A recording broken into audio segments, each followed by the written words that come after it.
Welcome back to The Deep Dive. Today, we're unpacking a set of sources that are, well, they seem deceptively simple on the surface. They're presented as a guide to polite English communication, but honestly, they've given us one of the most powerful toolkits I think we could ask for. Right. It's really a strategic framework for navigating some of the most sensitive, complicated, and urgent topics of our time. Absolutely. We're talking specifically about how to discuss everything from, the big existential threats like climate change and biodiversity loss. Yeah, the really heavy stuff. To the more local challenges like plastic pollution or sustainability initiatives in your own community. And crucially, how to do it without immediately building this impenetrable wall between you and the person you're talking to. That's a brilliant way to frame it, actually.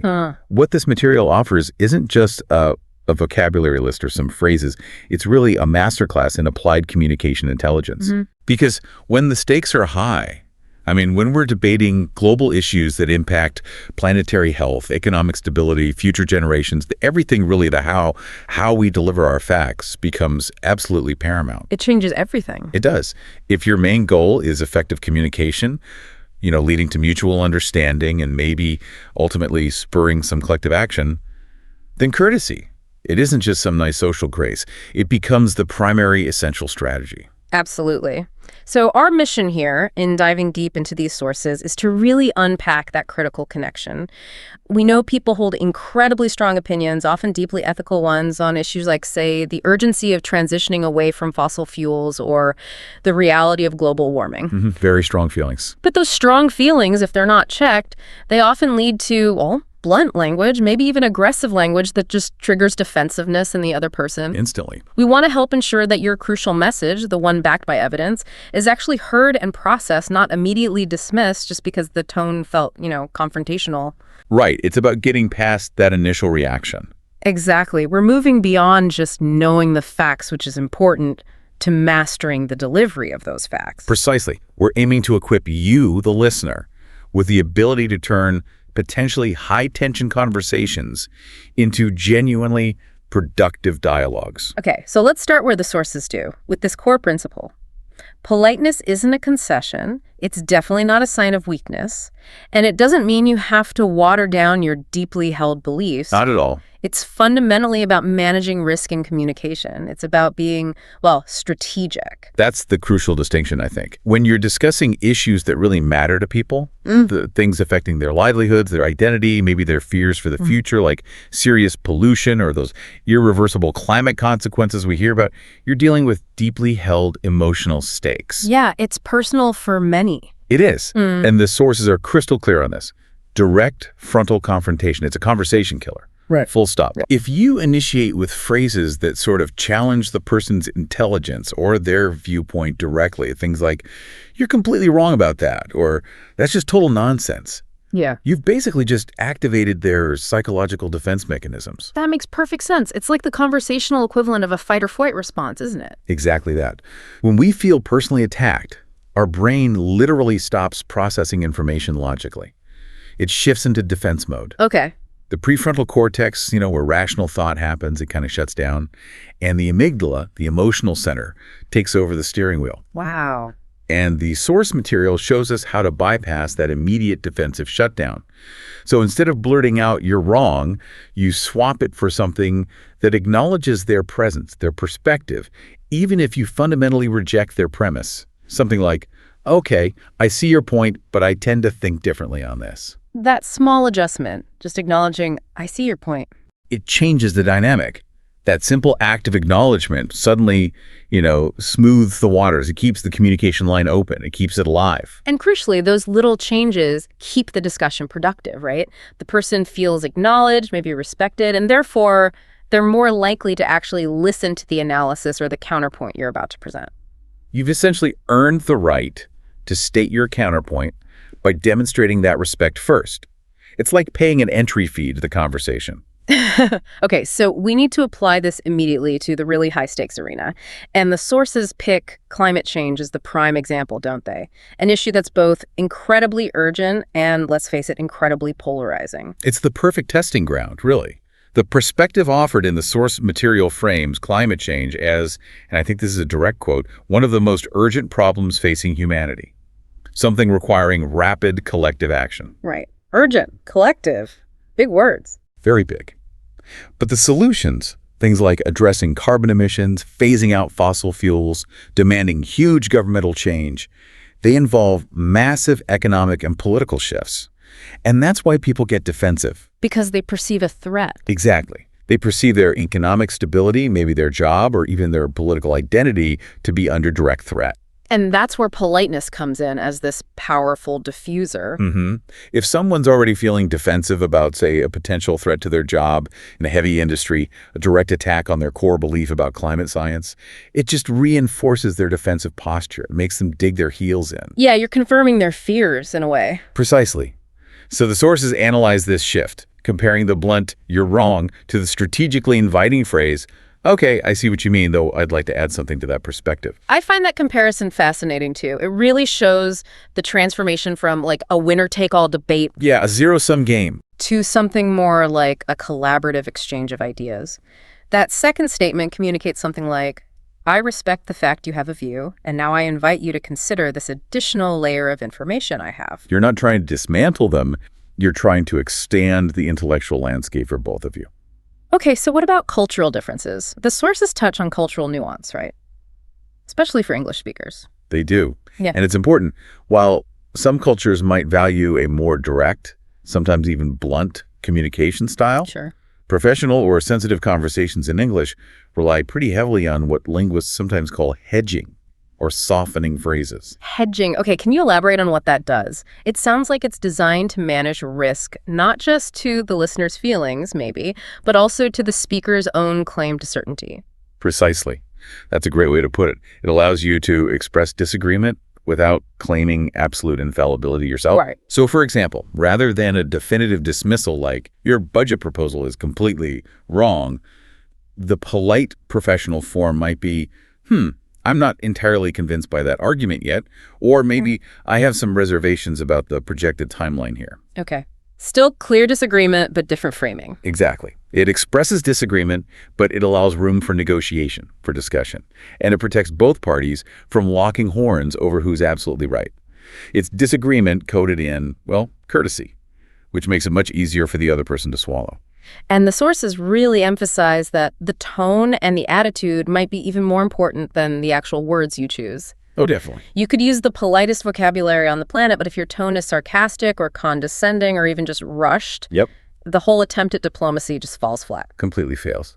A calm, friendly, measured approach signals that you're actually seeking understanding, not just trying to win or score points. Attitude matters hugely. It conveys respect. It does. And when respect is genuinely present in the interaction, the message, no matter how challenging its actual content, stands a far, far better chance of permeating the listener's intellectual defenses. They might actually hear you. Okay, so we've established why politeness is strategic. Now, let's really dig into the how. The sources give us this foundational communication toolkit, starting with just, well, expressing your own opinion politely. Right. These introductory phrases are absolutely foundational. They act like little intellectual signposts for your listener. Signposts? How so? They immediately signal, okay, what you're about to hear is my personal perspective. It's derived from my own reading or my experience, and I'm sharing it respectfully. By framing it as subjective as your opinion, you automatically reduce the perceived threat of it being presented as some kind of universal definitive truth. Got it. So let's review those essential introductory phrases the sources highlighted again. We have, in my opinion, from my perspective. Personally, I believe that, and it seems to me that. How does adding just that little phrase, it seems to me that, actually change how a statement is received? It creates a bit of distance. If you just state flatly, the renewable energy policy is the best way forward, well, you're stating it like it's an undisputed fact. Right, like you're laying down the law. Exactly.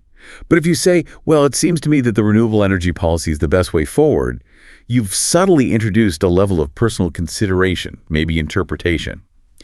The listener is then immediately less likely to argue with the fact that it seems that way to you. Ah, interesting. They can then offer their counterpoint more easily, maybe saying, well, it seems to me that the cost is too high right now. Say, That keeps the discussion centered on different viewpoints, different seemings, rather than a battle over who is definitively right or wrong. That structural framing is really essential, isn't it? Especially as we move into technique 2. Disagreeing using softeners and providing context. This is where we apply these structures to those really contentious environmental statements. Yes, and let's dedicate some serious time to that classic scenario the source material gives us. Someone states, maybe quite firmly, I think economic growth is simply more important than environmental protection right now. Oof. Yeah, that pits short-term stability directly against long-term planetary health. It's a huge tension point globally. It really is. And if you respond aggressively, like, how can you say that? You've just confirmed their underlying suspicion that environmentalists don't care about jobs or immediate financial concerns. Right, you've played right into that stereotype. Exactly. So the polite counter-argument has to be balanced, it has to be logical, and crucially, it has to try and bridge that perceived gap. You start by validating their concern about the economy, showing you actually heard the core value they expressed. So what does that sound like? The suggested polite response isn't a dismissal at all, but an expansion. Something like, I absolutely understand your concern about the economy. It's vital for everyone. But I believe that protecting the environment actually supports robust long-term economic growth, maybe by mitigating huge future costs. That's incredibly strategic. You're turning it from an either kind of zero-sum game into a both-hand synergistic approach. Okay, so what kind of evidence would we typically introduce then, politely, to support that claim, leaning on the source material's advice here? Well, the expansion would focus on those long-term hidden costs, usually. You might politely introduce context, maybe saying something like, have you considered the potential economic drain caused by unchecked pollution? For instance, the billions spent globally on treating respiratory illnesses linked to air quality. Or maybe the massive financial losses we're starting to see from increasing climate disasters like floods and wildfires. So the polite counterargument reframes environmental protection not as restrictive regulation, but as a form of preventative economic policy. Precisely. It's an investment, not just a cost. Okay, that leads perfectly into the alternative approach the source suggests, which is introducing context through more of an invitational question. Right, so instead of directly confronting their statement, you pivot the context slightly. You might say, that's a totally understandable point, prioritizing the economy now, but have you considered the immense impact that, say, water pollution might have on public health outcomes down the line, or even on labor productivity if people are sick? Asking a question. It shifts the focus without assigning blame, right? Exactly. And it shows respect for their initial view while gently injecting a critical factor they might have overlooked. It encourages them to broaden their own framework of cost-benefit analysis rather than you just telling them they're wrong. Okay, now let's get into the really high-stakes example. The climate change is exaggerated role-play analysis. This is where we need that perfect three-step polite response. Because confronting deeply entrenched skepticism or outright denial, that can be incredibly frustrating. Oh, absolutely. And step one is non-negotiable, according to the sources. Right. Acknowledge and show some empathy first. Okay. They advise starting with something like, I see your point, and I absolutely understand why some people might feel that way, especially with all the conflicting information sometimes presented in the media. Yeah. This is the crucial bridge-building phase. So you validate the person and they're feeling maybe the confusion, the skepticism? Yes. Even if you're about to completely reject the factual premise they hold. Why is validating the feelings so critical before you hit them with the facts? Because it disarms them. It signals, I recognize your reality. I'm not treating you as ignorant or malicious. Once they feel heard, genuinely heard, they're less likely to perceive your subsequent facts as, weapons aimed directly at their personal integrity. Okay, makes sense. So once that bridge is built, then we move to step 2. Introduce the counterpoint, but gently, backed by evidence. Right. The recommended response continues something like this. However, when we look at the broad consensus from major scientific organizations like, the IPCC reports that synthesize thousands of studies, the evidence strongly suggests that the temperature rise is happening rapidly and is overwhelmingly caused by human activity. Okay, I noticed the use of, however, that's a softener, signals a gentle turn. Exactly. And referencing authoritative, non-personal sources like the IPCC, That externalizes the data, doesn't it? It does. You're presenting the collective findings of science, not just your personal decree or opinion. It depersonalizes the disagreement over the facts. Okay. And then step 3, the even softer version, uses truly invitational language. It's almost like asking permission to educate them. It is, yeah. Instead of just stating your counterfact, you actually ask permission to share information using phrases that really prioritize their conversational comfort. But yeah, that's an interesting perspective. May I share what I've read from some recent research that touches on that specific point? Or maybe even softer. Would you mind if I added some context from the latest satellite data regarding ice melt? These phrases, may I share, and would you mind if I added? They really are the pinnacle of polite professional discourse in this context. because they're highly respectful. Extremely. And they transform the moment from potentially being a forced correction into more of a joint information exchange. It lets the facts land without the listener feeling like they've lost face, which is just vital if you want to preserve the relationship or continue the conversation at all. Absolutely. We can apply this same logic to another tricky environmental dilemma, deforestation. Say someone argues, look, we need to cut down these trees in this region for immediate economic development, for jobs, for construction. Okay, a common argument in many parts of the world. Very common. The source advises responding not by immediately attacking their economic premise, but by offering a positive alternative that still addresses their core need, economic development. So step one is still acknowledge the need for development first, right? Absolutely. You start with something like, I understand that local economic development is a critical priority, no question. But perhaps preserving mature forests in the long term is equally vital for things like ecological stability and regional sustainability. That structure validates their goal while gently balancing it with the environmental necessity. Okay, but to make it truly persuasive, the sources suggest you need to link that polite disagreement back to economic viability itself, don't you? Yes, exactly. Offering a solution that also provides economic prosperity just through a more sustainable path. So how might that sound? You disagree with the method clear-cutting, but you propose a constructive path forward that still achieves the shared underlying goal, which is economic benefit.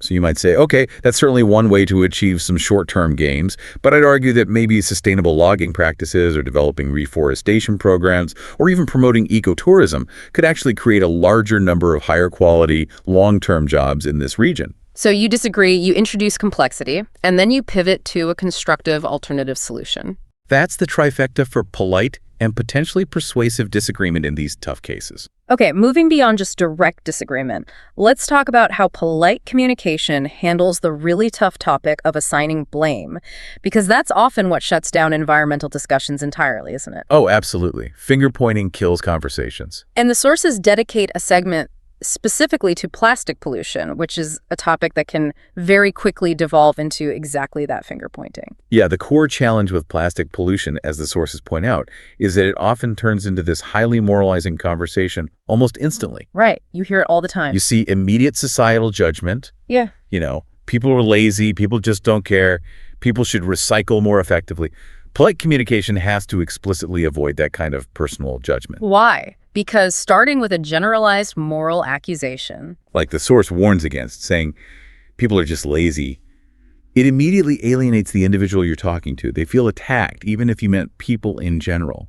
And it shuts down the broader, more important structural discussion we actually need to have about the plastic system. Instead, the balanced view presented requires distributing the responsibility, doesn't it, across the entire system? Yes. It argues that solutions can't realistically rely only on individual recycling habits, as important as they are.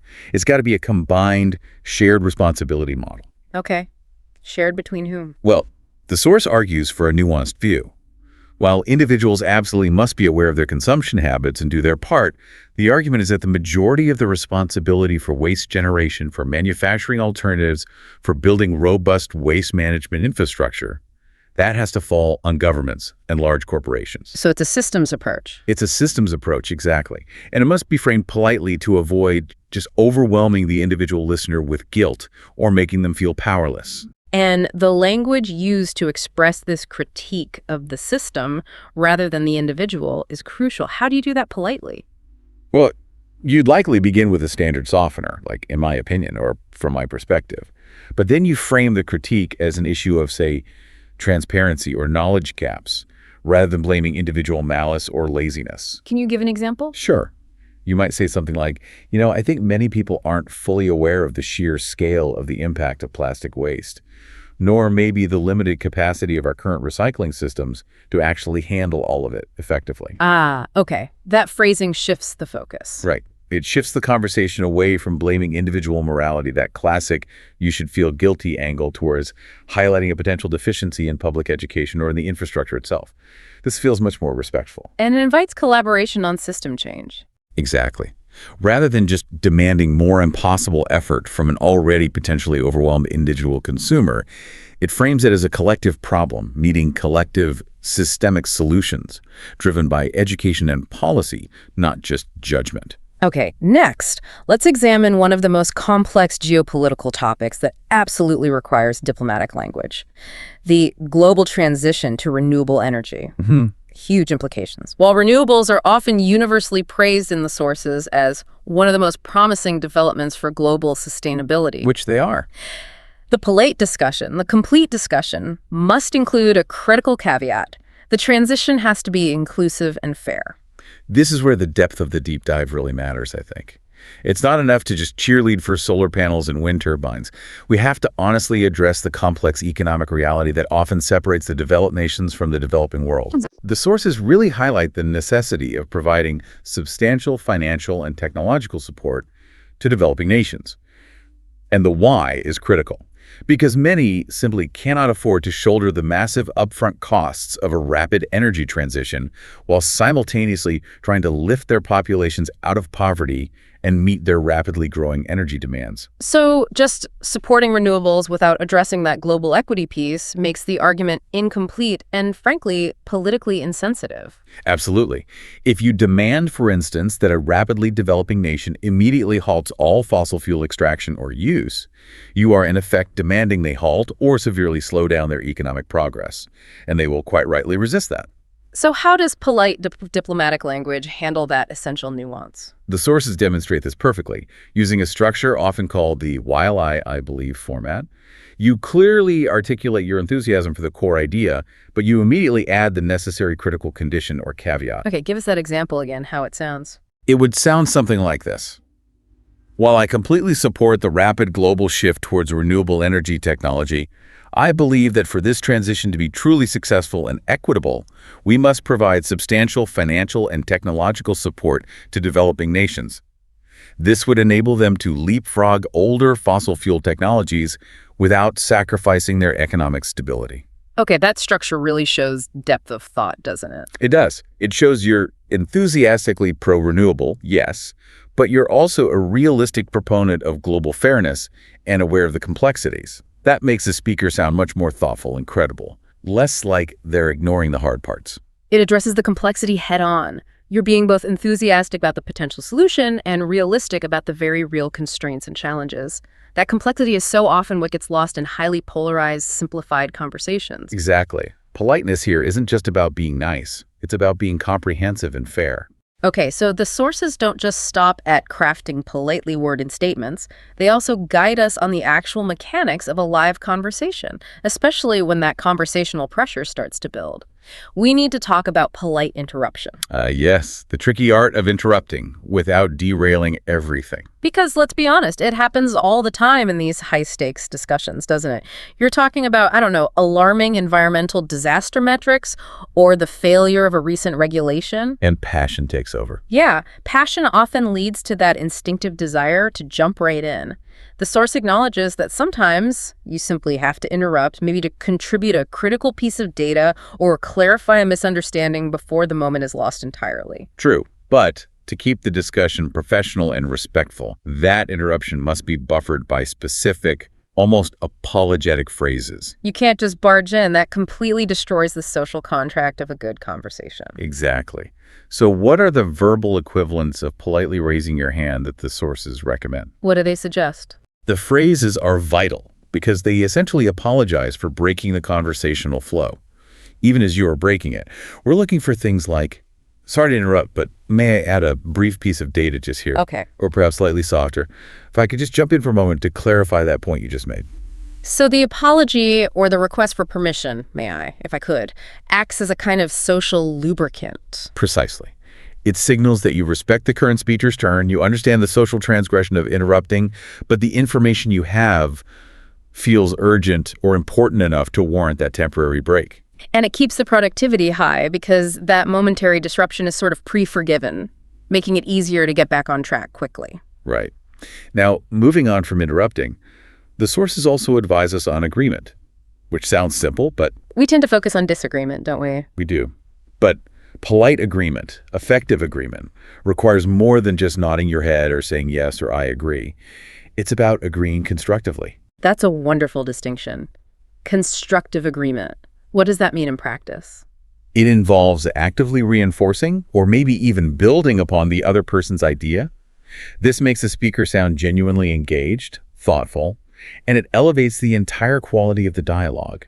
It shows you're not just waiting for your turn to talk. Okay, examples. The sources gave some good ones. They did. So instead of a simple, I agree, the source suggests something richer.